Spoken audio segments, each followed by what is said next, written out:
Assalamualaikum, my dear students. I am Barkat Ali Mahar, Assistant Professor of Physics from Government Degree College, Tull. आपको पता होगा कि हमारी online classes college education department of Sindh की तरफ से आगाज़ हो चुका है, जिसमें एक क्लास में हमने पढ़ाया था आपको कि फ़िज़िक्स क्या होती है। तो आज हम पढ़ेंगे कि इस्लामिक पीरियड। जी हाँ, हमने पहले सबक में पढ़ा था कि हिस्ट्री ऑफ फिज़िक्स को हमने 5 अदवार में तकसीम किया है। तो पहले दौर के बारे में पढ़ा था जिसको हमने एंशिएंट पीरियड माना था। तो आज हम दूसरे दौर के बारे में पढ़ने जा रहे हैं जिसको हम ग्लोरियस मुस्लिम एरा भी कहते हैं या मुस्लिम्स पीरियड भी कहते हैं, जो कि 700 से लेकर 1500 और ईसवी सदी तक का ज़माना है। तो इसमें आप ये समझेंगे कि इस्लाम और साइंस में इस्लाम ने किस तरह हमें साइंस की तरफ तवज्जो दिलाई और मुसलमान साइंसदान पैदा हुए और उन्होंने साइंस के इल्म को अपने उरूज तक पहुंचाया। जी हाँ, तो लेकिन ये सारी इंस्पिरेशन और मोटिवेशन किसी और किताब में से उन्होंने नहीं ली। तो हम कहते हैं, हम ये हिस्ट्री में पढ़ते हैं कि Muslims actually inspired from Quranic verses and teachings of holy prophet peace be upon him. जैसा कि आपको पता है कि हमारे कुरान शरीफ में, कुरान मजीद में जो पहली रिवलेशन वही है, जो पहला लफ्ज़ है वो क्या है? वो है इकरा।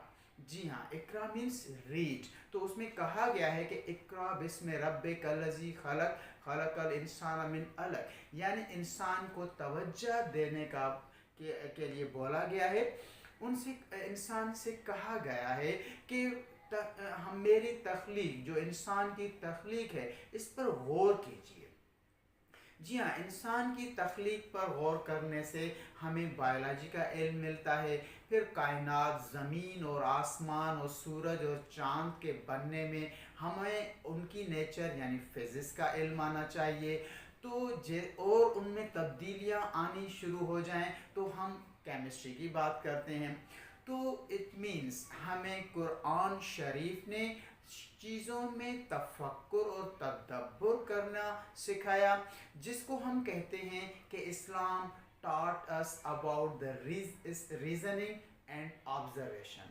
जी हाँ, रीज़निंग और ऑब्जर्वेशन जो कि साइंस के बहुत बुनियादी उसूल हैं, टर्म्स हैं, यानी कि हमें साइंस की तरफ तवज्जो दिलाई गई है।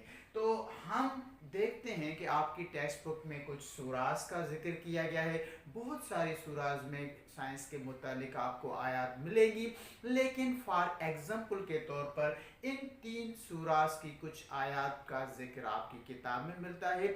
मैं चाहूँगा कि आप इसको रीड ज़रूर कर लीजिएगा। तो इसको पढ़ने से आपको पता चलेगा कि इस्लाम और कुरान शरीफ और अल्लाह ताला ने हमें किस तरह की निशानियाँ बताईं कि इन चीज़ों पर गौर करने से आप मेरी तख्लीक को समझ सकेंगे। जैसा कि मैं कुछ मुख्तसरन आपको बताऊं कि सूरह नूह में खुदा फरमाते हैं, do you not see how God made 7 heavens one above the other and he placed the moon as a light and sun as a lamp। जी हाँ, अगर इस सूरा की इस आयत में पे गौर करें तो खुदा हमसे कह रहे हैं कि हमने चांद को बनाया as a light. Light means कोई भी सोर्स ऑफ लाइट हो सकता है। जैसे कि एक मिरर पर आप लाइट टॉर्च की रोशनी गिराते हैं तो वो टकरा कर वापस आ जाती है, तो आपको वो चीज़ चमकती हुई महसूस होती है। तो हम अब जानते हैं कि वाकई जो मून है वो नॉन ल्यूमिनस बॉडी है, लेकिन वो लाइट को फ़कत रिफ्लेक्ट करता है, तो हमें वो चमकता हुआ नज़र आता है। लेकिन सन ऐसे नहीं है। सन जो हमारा सोलर सिस्टम के सेंटर में है, ये सूरज जो है इसमें से अपनी रोशनी पैदा होती है। इसको हम साइंस में कहते हैं कि सूरज एक ल्यूमिनस बॉडी है और मून हमारी अर्थ या ज़मीन की तरह एक नॉन ल्यूमिनस बॉडी है। तो ये फ़र्क कुरान शरीफ ने सूरह नूह में ये बात फरमाई और हमने सीखी। सूरह अल इमरान में इस तरह की कुछ और आयत का जिक्र है कि surely in the making of heavens and the earth there are the and the alternations of night and day there are the signs for the people of understanding. यानी कि इस रात और दिन के होने में और इन ज़मीनों और आसमानों के बनाने में खुदा ने कुछ निशानियां रखी हैं, लेकिन वो निशानियां वो लोग समझ सकते हैं who use their thoughts. जी हाँ, इंसान अपना जहन इस्तेमाल करे तो किसी भी चीज़ की नेचर को समझ सकता है। खुदा ने हमको ये समझाया है। और तीसरी सूरह का भी मुख्तसरन बात करें, सूरह अल जैसिया का जिक्र है। सूरह अल जैसिया की कुछ 2 आयत का जिक्र है, 12वीं और 13वीं आयत का जिक्र है, जिसमें खुदा ने कहा है कि God is he who has ordered the oceans for you that ships may sail over there. यानी खुदा ने पानी को स्टैटिक बनाया है समंदरों में कि जिस तरह आपके शिप्स उसमें से सेल हो सकें, यानी कि हाइड्रोस्टेटिक्स की बात की गई है।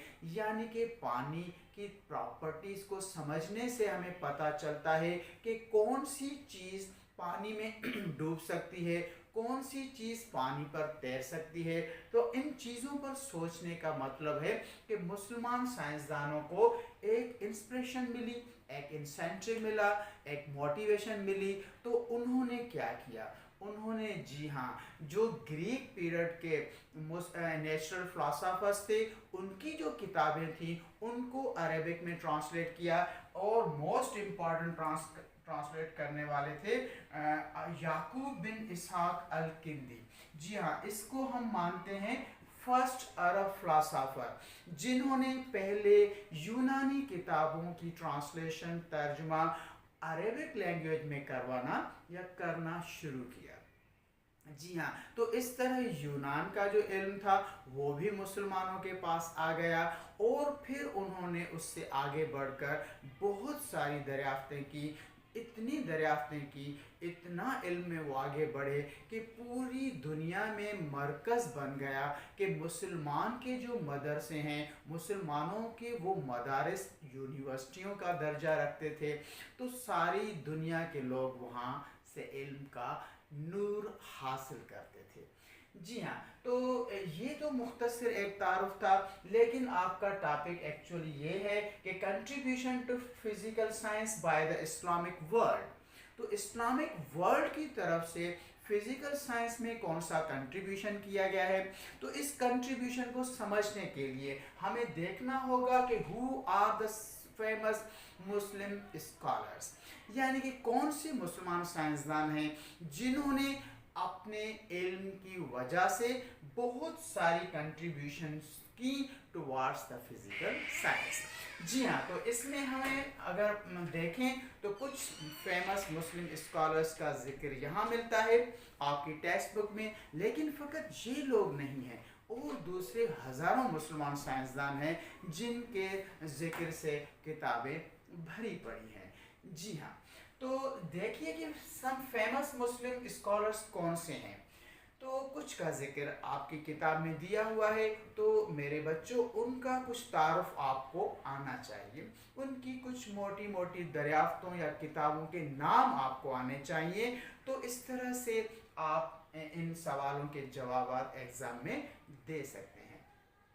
जी हाँ, come to this point, some famous Muslim scholars में से कौन से हम साइंसदानों का जिक्र करते हैं। जी हाँ, उसमें मोस्ट इम्पॉर्टेंट प्रोमिनेंट तो अल-बतनी है। अल-बतनी, जी हाँ, इसके ये कारनामे थे कि he made calculations about the solar system.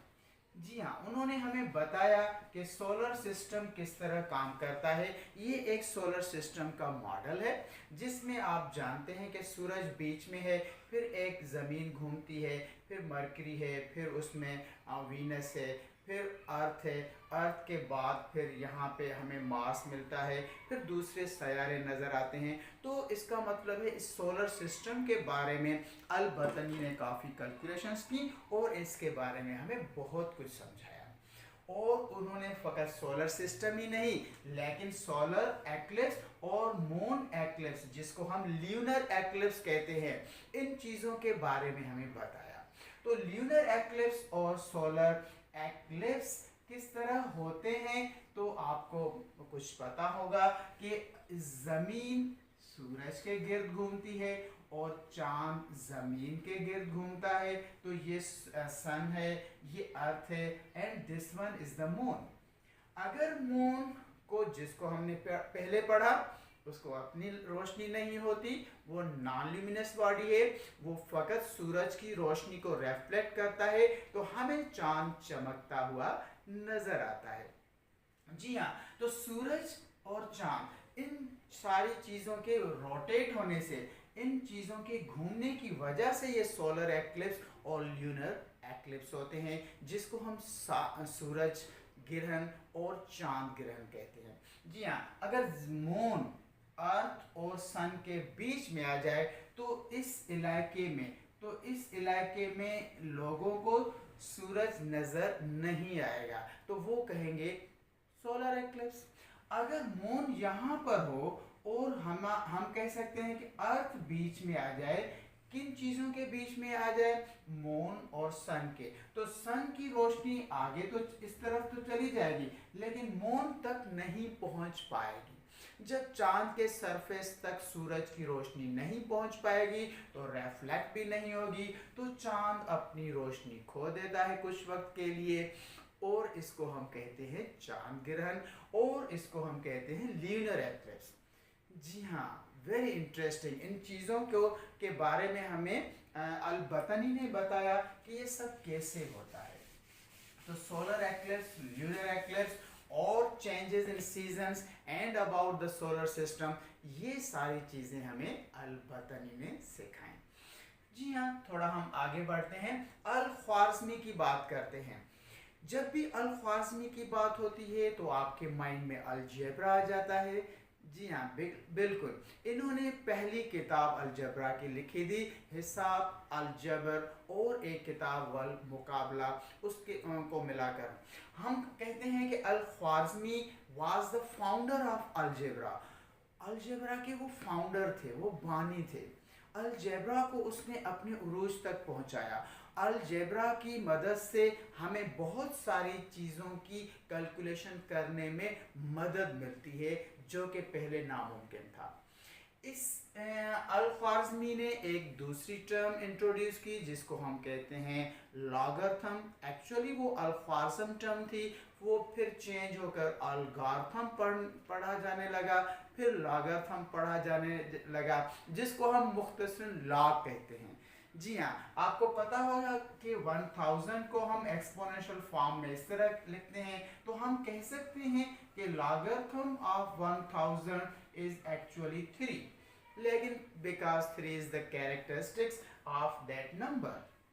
तो इसके बारे में आप पढ़ते हैं, इस्तेमाल करते हैं फिजिक्स में, केमिस्ट्री में, मैथमेटिक्स में mostly. So he was Al-Khwarizmi who wrote books about the algebra, and he was the founder of algebra. He invented the term logarithm. जी हाँ, तो इसके बाद हम बात करते हैं उमर ख़याम की। उमर ख़याम वो मुस्लिम साइंटिस्ट, मैथमेटिशियन, इसको आप कह सकते हैं कि famous mathematician of Islamic world है, यानी उससे भी ज़्यादा मैथमेटिशियन इसको माना जाता है। उमर ख़याम, उसने मैथमेटिक्स में काफ़ी थ्योरम्स दिए जो अब तक किताबों में पढ़ाए जाते हैं, हमारे टेक्स्ट बुक्स में भी शामिल होते हैं, जो कि मैथमेटिक्स से रिलेटेड किताबें हैं। उमर ख़याम की बड़ी खूबी ये थी कि वो मैथमेटिशियन, रियाजीदान होने के साथ साथ एक बहुत बड़े शायर भी थे। जी हाँ, अंग्रेज फिलोसोफर बर्टन रसल ने इसके बारे में कहा था कि he is the first man known to me as a great poet as well as great mathematician.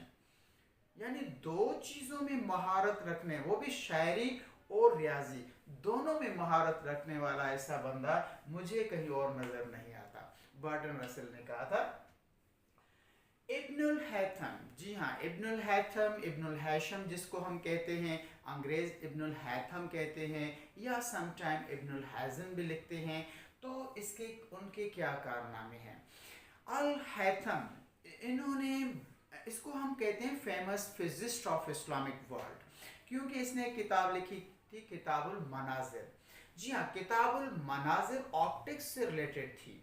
Optics का मतलब होता है साइंटिफिक स्टडी ऑफ लाइट के मुतालिक थी, जिसमें इन्होंने लॉज ऑफ रिफ्लेक्शन और लॉज ऑफ रिफ्रैक्शन की बात की थी। तो वो आगे हम लाइट के बारे में पढ़ते हैं। ऑप्टिक्स के 2 चैप्टर्स आप फर्स्ट ईयर की क्लास में पढ़ते हैं, 9th chapter and 10th chapter. तो उसमें ये बातें सीखते हैं। इनका मोस्ट इम्पॉर्टेंट कारनामा ये भी आपको याद रखना चाहिए कि he invented the pinhole camera. जी हाँ, कैमरा की ईजाद इनके नाम से मंसूब है। बाद में आप तो दूसरे किस्म की कैमरा देखते हैं with the help of lens वाली या डिजिटल कैमरा, जिसकी वजह से आप मुझे देख रहे हैं। तो ये सारी चीज़ें हुई, लेकिन पहली कैमरा जिसको पिन होल कैमरा, एक बॉक्स के अंदर स्मॉल होल बनाने से लाइट डायफ्रेक्ट होकर आगे जाती है, फिर वो तस्वीर एक बनती है। ऐसा निज़ाम उन्होंने वज़ा किया था, जिसकी मदद से उस दौर में उन्होंने सोलर एक्लिप्स की एक तस्वीर खींची थी। ये उसके कारनामों में शामिल हैं। So he was aware of the knowledge of optics. Optics means scientific study of the light. Yes, जी हाँ, ये थे Abdul Ibnul Haytham. Come to the next one, Al Razi. इसको हम गैलन ऑफ इस्लामिक वर्ल्ड कहते हैं। कल हमने पढ़ा था कि हकीम जालिनूस, जिसको गैलन ऑफ ग्रीक कहा जाता है, तो वो बहुत बड़े famous physician of the Greek and Roman world थे। लेकिन मुसलमान साइंसदानों में जो हकीम जालिनूस के मुकाबले वाला या उससे भी बढ़कर अजमत रखने वाला, इल्म रखने वाला हकीम यानी फिजिशियन पैदा हुआ, तो ही वाज अल राजी। अल राजी ने 200 से ज़्यादा मोनोग्राफ्स लिखे, जिसमें से हाफ से ज़्यादा जो पर्टेन करते हैं, ताल्लुक़ रखते हैं, वो research paper they are belonging to medicine. तो इसको आप कह सकते हैं कि अल राजी बहुत बड़े हकीम थे। उनको जब बगदाद में एक हॉस्पिटल बनवाने के लिए सिलेक्ट किया गया, तो उनसे पूछा गया, तो उन्होंने ये किया कि बगदाद शहर के मुख्तलिफ इलाकों में उन्होंने गोश्त के टुकड़े रखे। जिस जगह पर गोश्त का टुकड़ा बहुत देर के बाद गला यानी ख़राब हुआ, यानी बहुत देर के बाद ख़राब होने का मतलब है कि वहाँ उस जगह पर बैक्टीरिया, दूसरे जरासीम और वायरसेस का जो असर है, इंटेंसिटी वो बहुत कम है। तो उन्होंने उस दौर में वो जगह सिलेक्ट की थी जहाँ पर जिस वक्त ना बैक्टीरिया का तस्वर था, ना जर्म्स और वायरसेस के बारे में इंसान जानता था, इन अनदेखी चीज़ों के बारे में नहीं, लेकिन इसको एक एहसास था कि जहाँ चीज़ें देर से ख़राब होती हैं, वो माहौल, वो इन्वायरमेंट, वो एटमॉस्फेयर वो साफ तरीन होता है, तो वो सेहत के लिए बेहतर है। जी हाँ, ही वाज अल राजी। तो अल राजी के बारे में आप ये याद रखेंगे कि he was a very important physician of the Islamic world. लेकिन उसके बाद हम जिक्र करते हैं अबू रेहान अल बैरूनी की। जी हाँ, अबू रेहान अल बैरूनी बहुत सारे मज़ामीन में महारत रखने वाले साइंटिस्ट थे। उन्होंने 200 से ज़्यादा किताबें मुख्तलिफ सब्जेक्ट से रिलेटेड लिखी हैं। तो इसको हम हिस्टोरियन भी कहते हैं, इसको हम एस्ट्रोनॉमर भी कहते हैं, केमिस्ट भी कहते हैं, फिजिशियन भी कहते हैं, जियोलॉजिस्ट भी कहते हैं, एस्ट्रोनॉमर भी कहते हैं, एस्ट्रोलॉजर भी कहते हैं। ये ऐसा बंदा था जो बहुत सारे उलूम में अपनी जहानत रखते थे और उन्होंने किताबें लिखी। लेकिन कौन सी उनकी मशहूर किताब का नाम आपको आना चाहिए, जो कि आपके टेक्स्ट बुक में जिक्र है, दैट इज़ किताब अल कानून अल मसूदी। जी हाँ, किताब कानून अल मसूदी जो भी किताब है, वो उसको हम मानते हैं इंसाइक्लोपीडिया ऑफ एस्ट्रोनॉमी, यानी एस्ट्रोनॉमी में वो इंसाइक्लोपीडिया का दर्जा रखती थी उस दौर में भी, और आज भी उसकी भी अहमियत कम नहीं हुई। तो किताब अल कानून अल मसूदी का राइटर कौन है? अबू रेहान अल बैरूनी। जी हाँ, अबू रेहान अल बैरूनी ने इस बड़े सग़ीर का भी सफ़र किया था, जिसमें उन्होंने लिखा था अपनी किताब किताबुल हिंद, जिसको अल बैरूनीज़ इंडिया हम ट्रांसलेट करके पढ़ते हैं। तो उस किताब में उन्होंने लिखा था कि जहाँ पर ये मौजूदा जहलम है, वहाँ के एक गांव के नज़दीक पहाड़ी पर उन्होंने radius of earth, circumference of earth, diameter of earth के बारे में एक तरीका वाज़ह किया था, जिसकी मदद से उन्होंने कैलकुलेट किया था कंप्लीट सरकमफ्रेंस ऑफ अर्थ, यानी कि ज़मीन की जो गोलाई है वो कितनी है, जिसको आप सरकमफ्रेंस ऑफ अर्थ को इस तरह नापते हैं with the help of this formula 2 pi R. R is what? R is the radius. तो रेडियस को कैलकुलेट करने की मदद से हम सरकमफ्रेंस ऑफ अर्थ को भी कैलकुलेट कर सकते हैं। Very important contribution of the Al Biruni was that one, very important. उसके बाद हम जिक्र करते हैं याकूब बिन इसहाक अल किंदी की। इसके बारे में मैंने आपको बताया कि he was the first Arab philosopher. इसको म्यूजिकल नोट्स के बारे में, साउंड्स के बारे में काफ़ी कुछ इल्म था, और जैसा कि आप आगे चलकर पढ़ते हैं कि हर साउंड की अपनी पर्टिकुलर फ्रीक्वेंसी होती है। इस चीज़ों के बारे में उस दौर में इन्होंने कुछ म्यूज़िकल इंस्ट्रूमेंट और दूसरी चीज़ों के बारे में काफ़ी तजुर्बात किए थे, और इसके बारे में उन्होंने इल्म दिया था। तो ये इब्न इसहाक अल किंदी थे। इब्न सीना को हम बहुत ज़्यादा पढ़ते हैं मुस्लिम साइंसदानों में। इसका बहुत बड़ा मकाम है। इब्न सीना, जिसको अंग्रेज़ एविसीना भी कहते हैं, इसको हम greatest philosopher of Islamic world कह सकते हैं, as well as the greatest physician. जी हाँ, ये फिजिशियन भी बहुत बड़े थे और फिलोसोफर भी बहुत बड़े थे। अगर फिजिशियन की बात करें, इसकी मेडिसिन से रिलेटेड खिदमात की बात करें, तो इन्होंने एक बहुत बड़ी किताब लिखी जो कि कई अदवार तक यूरोप में as a text book of medicine पढ़ाई जाती थी। जी हाँ, उसको मुख्तसरन तो अल कानून कहते हैं। उसका नाम है किताबुल कानून फिल तिब। अल कानून फिल तिब जो किताब है वो असल में किताब है रिलेटेड टू मेडिसिन। और इसकी दूसरी मशहूर किताब है अल शिफा। अल शिफा मेडिसिन की किताब नहीं, लेकिन ये फिलॉसफी की किताब है। जी हाँ, बहुत बड़ी किताब है। इसमें उन्होंने इसको हम इंसाइक्लोपीडिया ऑफ फिलॉसफी भी मानते हैं। इस किताब में उन्होंने मेटाफिजिक्स के काफ़ी उसूलों के बारे में हमें समझाया है। कल हमने बात की थी कि metaphysics means that study which is not related to this material world